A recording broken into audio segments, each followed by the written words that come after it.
Old school Mega Man always had a simple formula. Get to the end of the level and defeat the robot master waiting there for you with your two main abilities, jumping and shooting. Despite the simplicity of the formula, most spiritual successors failed to live up to the high expectations of the multitude of fans of the Blue Bomber. Even new Mega Man titles can't recreate the success the previous titles have enjoyed. So, does Protodroid DeLTA manage to capture that magic? Before we get into the review, we'd like to thank our Patreon supporters for making this possible. Please take a second to check out patreon.com/noisypixel to support independent game journalism.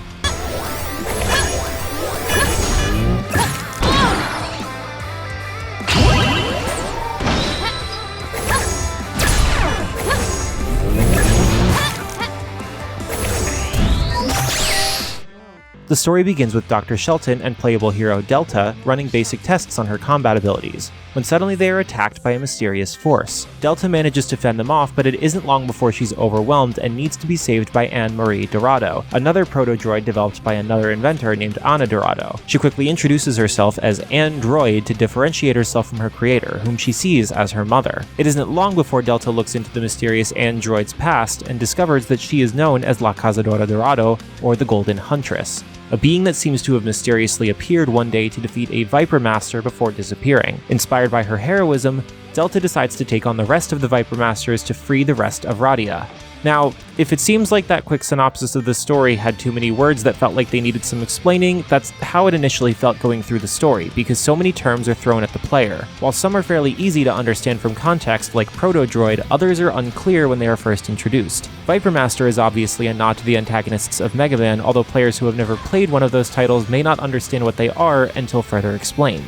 Explanations of each term do eventually come around, but the sheer number of terms that are thrown at players in the beginning of this game could have been lessened and brought up in the frequent calls that happen during each stage. These calls usually focus on the particular Viper Master that rules the city or district they are in charge of, revealing their motivations as DeLTA attempts to change their ways. Despite taking this time to try and develop the Masters, none of them feel fully fleshed out. Instead, they change from an evil one-dimensional character to a less evil, or in one case a more evil, one-dimensional character. These sections of DeLTA appealing to the Masters could have been used to flesh out either DeLTA or the world. Instead, players will get insight into characters that they may not even remember once they finish the game. Despite these slightly wasted efforts, Protodroid DeLTA does deliver on some good character moments. For example, early on, Dr. Shelton gives DeLTA a power-up before joking that she originally intended to hide the power-up somewhere around Radia. Thankfully, she quickly dismisses the idea with a laugh, saying that it wouldn't be very wise to hide anything important inside a volcano. This elicited a good chuckle out of me and stands out in the adventure even despite the fact that further upgrades are, indeed, hidden around the environments because video games need collectibles. Unfortunately, these moments are few and far between, especially when the story begins in earnest. I'm very sad that the story is easily the weakest aspect of Protodroid DeLTA, interrupting the gameplay for a conversation most players won't care about. This problem reaches its climax when, near the end of the story, a conversation interrupts a boss in the middle of one of his patterns. This is deadly as the fight requires players to pay attention to the boss and their tells to dodge and land a few choice swipes.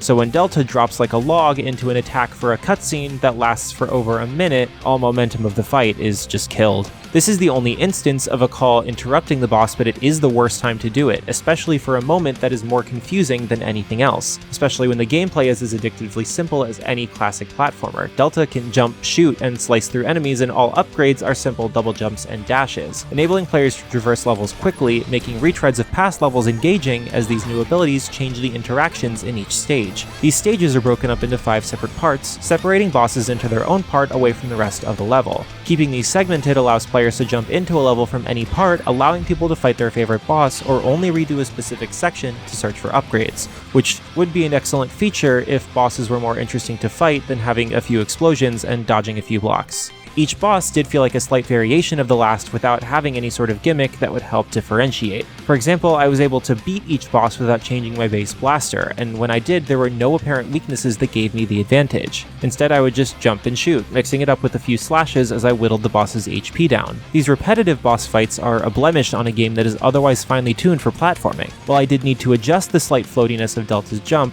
they were always consistent, and it wasn't long before I was speeding along, passing by enemies I deemed not worth my time.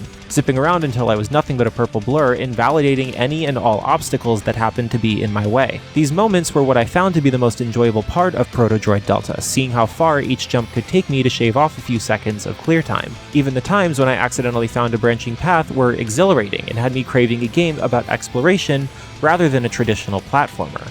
So the question is still there. Does Protodroid DeLTA live up to the games that it draws clear inspiration from? Truthfully, it does in many ways, not only in concept but in execution of the core mechanics that truly define those games. If the bosses had a bit more to differentiate from each other and weaknesses more apparent to see when exploited, then Protodroid DeLTA would be the game that old-school platformer fans need to play. As it stands, DeLTA unfortunately sits in the shadows of her predecessors that she can't dash out of. Noisy Pixel is giving Protodroid DeLTA a 7 out of 10. Thanks for watching. This video is brought to you by our supporters on Patreon. Noisy Pixel is run by a group of gamers providing independent gaming coverage through news, reviews, previews, and more. Check out our Patreon to help support our continued growth, and subscribe to keep up with all of our future content.